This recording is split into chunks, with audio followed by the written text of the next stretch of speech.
జూబ్లీస్ నియోజకవర్గంలో మరొకసారి BRS party ఎగరడం జరుగుతుంది ఖాయం. ఎందుకు బీఆర్ఎస్కే మళ్ళీ వేయాలనుకుంటారు? లోకల్గా ఉన్న నవీన్ యాదవ్ ఎందుకు కాదంటారు? లోకల్ ఉన్న నవీన్ యాదవ్ ఆయన వ్యక్తిగత నిర్ణయం ఉండొచ్చు కానీ మేమేమంటున్నామంటే ఎందుకు బీఆర్ఎస్ పార్టీకి ఓటు వేయాలని అంటే గత 10 సంవత్సరాల కేసీఆర్ పాలనలో జూబ్లీస్ నియోజకవర్గం ఏ రకంగా ఉండే, ఎట్లా డెవలప్మెంట్ అయింది, ఎవరు చేసేది ప్రజలు నాటకపోయింది. గత కాంగ్రెస్ పార్టీ హయాంలో 2004 చూసుకుంటే 2009 చూసుకుంటే కాంగ్రెస్ పార్టీ ఏం చేసిందనేది ప్రజలకు అందరూ తెలుసు. 70 సంవత్సరాల పరిపాలనలో కాంగ్రెస్ హయాంలో ఉమ్మడి ఆంధ్రప్రదేశ్లో తెలుగుదేశం కానీ కాంగ్రెస్ పార్టీ పరిపాలించిన రాష్ట్రాలు ఏ అయితే ఉన్నాయో తెలంగాణ ప్రాంతంలో ఎడారిగా మారిన జూబ్లీస్ నియోజకవర్గంలో అత్యధికంగా ఒక 10 సంవత్సరాలలో 5,375 కోట్ల రూపాయలతో డెవలప్మెంట్ చేసింది ఏకైక ముఖ్యమంత్రి కేసీఆర్. అందులో డౌట్ నో డౌట్. లెక్కలతో రెడ్డి గారు మార్పు తెస్తా అని చెప్పి వచ్చిండు కదా, ఇప్పుడు తెచ్చిండు మార్పు. ఇందిరమ్మ రాజ్యం మా ఏజ్లో మేము చూడలే, ఆయన ఇప్పుడు చూపిస్తుండు.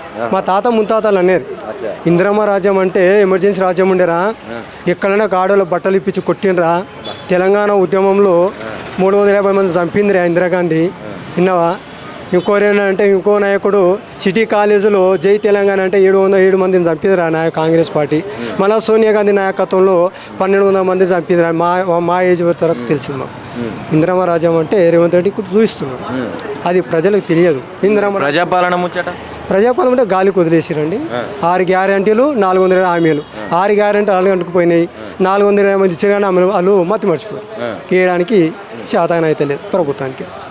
మరి ఇప్పుడు వచ్చి ఏమడుగుతున్నా అసలు రేవంత్ రెడ్డి గారు ఎక్కడ చూసినా గల్లీలో ఆయనే కనపడుతుండ ఎలక్షన్ ప్రచారంలో. ఎవరు? రేవంత్ రెడ్డి గారు కనబడతాడు. మళ్ళీ వస్తుండే ఓట్ల బిచ్చాడు పాట ఉన్నారా, మళ్ళీ బిచ్చాడు మళ్ళీ వచ్చిన ఓట్లు ఆడుకోవడానికి. ఏ రకంగా వస్తావు, ఎట్లా వస్తావు, ఏ రైట్స్ ఉన్నాయి నీకు? 6 గ్యారెంటీలు ఏ గ్యారెంటీ అమలు పరిచిన వర్పులుగా బస్సు అంటావు, ఆడలు చీర కట్టుకుని కొట్టడానికి బస్సు పెట్టినావా? నేను ఒకటి అడుగుతానండి, మీ సూటికి అడుగుతాను, సమాధానం చెప్పాలా. రాష్ట్రానికి వచ్చే ఆదాయం తగ్గించి ఎవరైనా పరిపాలిస్తారా? రాష్ట్రానికి వచ్చే ఆదాయాన్ని తగ్గించి పరిపాలిస్తారా? బస్ పాస్ అన్నావు, బస్ ఫ్రీ అన్నావు, ఆడలకు ఫ్రీ పెట్టిన మోనో బస్ పాస్ పెట్టినావు. హ్యాబిట్స్ కోటి పోతే 12 రూపాయలు పోయేది, ఇప్పుడు 65 రూపాయలు అవుతుంది. ఆడపిల్ల పైసలు ఛార్జీ, మగపిల్ల ఇద్దరు కలిసి మోహన్కి వేసి ఛార్జ్ తీసుకుంటున్నావు. ఇది ఎంతవరకు కరెక్ట్? నీ పాలనలో రాష్ట్రాన్ని దివాళకోరు చేసినావు, నీ పాలనలో ప్రజలకు అరిచేతిలో వైకుంఠం చూపించినావు. ఏమిచ్చావని పైసలు లేవు, అప్పులు పుడతలేవు అంటాడు. నీవు పైసలు లేవని నీవే అంటావు. ఢిల్లీకి పోతే దొంగలాగా చూస్తారని నీవే అంటావు. చెప్పులు ఎత్తుకపోయినకి వచ్చా నీవే అంటావు. మరి 150 కోట్ల రూపాయలతో జూబ్లీస్ నియోజకవర్గంలో డెవలప్మెంట్ చేసింది అనుకుంటావు. మరి ఎక్కడ శిలాపాలకం వేసినావు, ఎక్కడ సీసీ రోడ్ కొట్టినావు, ఎక్కడ డబుల్ బెడ్రూమ్ వేసినావు బిడ్డ? నేను అడుగులేదండి. మరి 150 కోట్ల రూపాయలు డెవలప్మెంట్ చేసిన డప్పు కొట్టుకుంటారు కదా. పేపర్ స్టేట్మెంట్లో కూడా గతంలో 4,000 కోట్లతో డెవలప్మెంట్ చేసిన అని చెప్తుండు కదా. నీకు 40 రూపాయలు కొట్టినప్పుడు 4,000 కోట్ల ఎక్కడ తెలుసు అంట. నేను నీకు ఎవరిచ్చిరా అంట, చెప్పులు ఎత్తుకోపోయారా అంటావు, దొంగలాగా చూస్తారా అంటావు. మరి 4,000 కోట్ల రూపాయలు పెట్టే కూడా అయితే నీ ఇచ్చే సంక్షేమ పథకాలు ఒకటి ఎందుకు అమలు పరుస్తలేవు అంట. కేసీఆర్ 2,000 రూపాయలు ఇస్తున్నావు అంట, 4,000 ఎక్కడ పోయిందా అంట. కేసీఆర్ ఇస్తలేడు, మరి ఇవ్వకుండానే ఇప్పుడు జూబ్లీస్ ప్రజలు బీఆర్ఎస్ని గెలిపిస్తే ఇవన్నీ ఆగిపోతాయని చెప్తున్నాడుగా. ఎవరు? ముఖ్యమంత్రి గారు. ఎట్లా అయిపోతా వీడ? న్యాయ సొత్తా అనట, ప్రజల సొత్తు గుంజుకొని తీసుకుంటారు.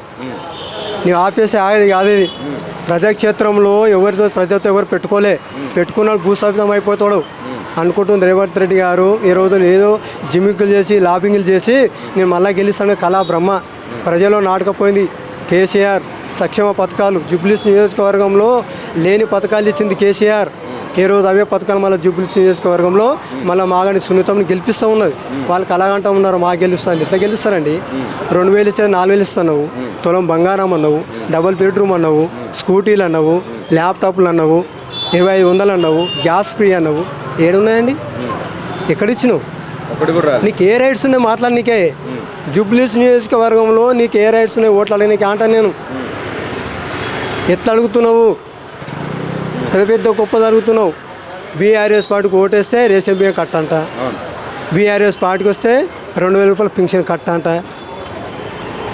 నీ సొత్తా మీ ఇంట్లోకి వెళ్ళి ఇస్తున్నావా? ఎట్లా కట్ చేస్తావు? నీకు ఏ రైట్స్ ఉన్నాయి? ఇదేనా నీ పాలన? ఇందిరమ్మ పాలన అంటే ఇదేనా? ఇదే చూపిస్తున్నావా? రుచి చూస్తున్నావు ప్రజలకి? ఇది ఎంతవరకు కరెక్ట్? ఇది ఎంతవరకు వర్షాలు వచ్చినప్పుడు కూడా నీళ్లు నిలవకుండా భూమి లోపల గుంతలు తీపిచ్చిన బావులు తోడిచ్చిన అంటుండు. కేసీఆర్ నాయకత్వం జరిగినాయండి అవి ఇంకుడు గుంతలు. ఈయన ఎప్పుడు కట్టిండు? రోడ్ల మొత్తం కింద అన్ని బావులే ఉన్నాయంట. గోదావరి ప్రాజెక్టు మీద 4 డ్యామేజ్ కట్టింది, that is KCR. Kaleshwaram project 3 సంవత్సరాలు కంప్లీట్ చేసింది కేసీఆర్. కాళేశ్వరం ప్రాజెక్టు కింద 33,76,600 సాగు భూమి వాడుతున్నది. బీహార్ ధీటుగా 3,70,000 మెట్రిక్ టన్ బియ్యం వరి ధాన్యం పండిస్తున్నాడు. That is KCR. Current free ఇచ్చిండు. మిషన్ భగీరథ తోటి ఆడపిల్లకి 2 కిలోమీటర్ల దూరంలో వెళ్ళి బిందె మీద నీళ్ళు ఎత్తుకొస్తే కలత చెంది మా ప్రభుత్వంగానే వస్తే మొదటి పని అదే పని చేస్తాను, ఆడపిల్ల కాళ్ళు కడుగుతాను, 2 కిలోమీటర్ల దూరంకి వెళ్ళి ఎత్తుకుంటూ బిందె తీసుకొచ్చి పాపం మోవడానికి చేస్తాను. ఆ పని చేసేంత వరకు మళ్ళీ నేను ఎలక్షన్లో ఓటు అడగని ఒక ముఖ్యమంత్రి కేసీఆర్. చెప్పినట్టు చెప్పిండు, చేసిండు. That is KCR. కేసీఆర్ చెప్పని చేసిండు, చేసి చూపించిండు.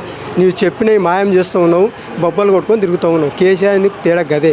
నేను అంటూ ఉన్నా ఈరోజు తెలంగాణ యావత్తు ప్రజలకు, జూబ్లీస్ నియోజకవర్గ ఓటర్ మహాశులకి, పిల్ల తల్లి దగ్గర ఎత్తైతే భద్రంగా ఉంటుందో, పిల్ల తల్లి దగ్గర ఎత్తైతే భద్రంగా ఉంటుందో తెలంగాణ రాష్ట్రం కేసీఆర్ దగ్గర ఉంటే అంతే భద్రంగా ఉంటుంది. కుక్కలకు తగులు పోసి కొట్లాడబెడుతున్న రేవంత్ రెడ్డి, తస్మా జాగ్రత్త ఓటర్ మహాశుల. ఒక్కసారి ఆలోచించుకోండి. ఇందిరమ్మ రాజ్యంలో ఇల్లు ఇచ్చా అని చెప్పేసి పథకం పెట్టి ఇందిరమ్మ రాజ్యం ఇల్లుని గుళ్ళతో కోటిస్తున్నారు. ఏం పథకం నీది అంట? నేను గరీబులకు ఆ రోజు కరెంటు ఇచ్చినావు, విద్యుత్ ఇచ్చినావు, ట్రైన్ ప్లేస్ ఇచ్చినావు. ఈరోజు ఇందిరమ్మ పథకం సంబంధించిన ఇల్లునే నీవు బుల్డోజర్తో కూలిస్తున్నావు. నీది ఏం పథకం అని అంట? నేను ఈరోజు ఓటు కావాలనుకో బీఆర్ఎస్ పార్టీ డెవలప్మెంట్ కావాలంటే జూబ్లీస్ వరకు అభివృద్ధి తోడుగా ఉండాలని బీఆర్ఎస్ పార్టీకి ఓటు వేయండి. మీ ఇంటికి బుల్డోజర్ రావాలంటే కాంగ్రెస్ పార్టీకి ఓటు వేయండి. నాకు ఒక నిదానం. ఖచ్చితంగా మళ్ళా జరగబోయే 11వ తారీఖున కారు గుర్తుకే బీఆర్ఎస్ పార్టీ అభ్యర్థి మాగంటి సునీతమని అత్యధిక మీదతో కారు గుర్తుకు ఓటేసి మాగంటి గోపినాథ్ సునీతమని బొంప మీదతో గెలిపేయాలని జూబ్లీస్ నియోజకవర్గానికి ప్రతి ఒక్కరికి పేరుపైన హృదయపూర్వకమైన నమస్కారం తెలియజేసుకుంటున్నాను. మాగంటి గోపినాథ్ శాంతి కలగాలంటే జూబ్లీస్ నియోజకవర్గంలో గెలవాలి. కేసీఆర్ సార్కి జూబ్లీస్ నియోజకవర్గ గిఫ్ట్ ఇవ్వబోతూ ఉన్నాం. 14వ తారీఖు జెండా ఎగరబోతూ ఉంది. సత్యము నిజము ఎవరు ఏమన్నా 600 106 బీఆర్ఎస్ పార్టీ జూబ్లీస్ నిలుస్తూ ఉంది. 100 కన్నా విట్ర కొడుతూ ఉన్నాం.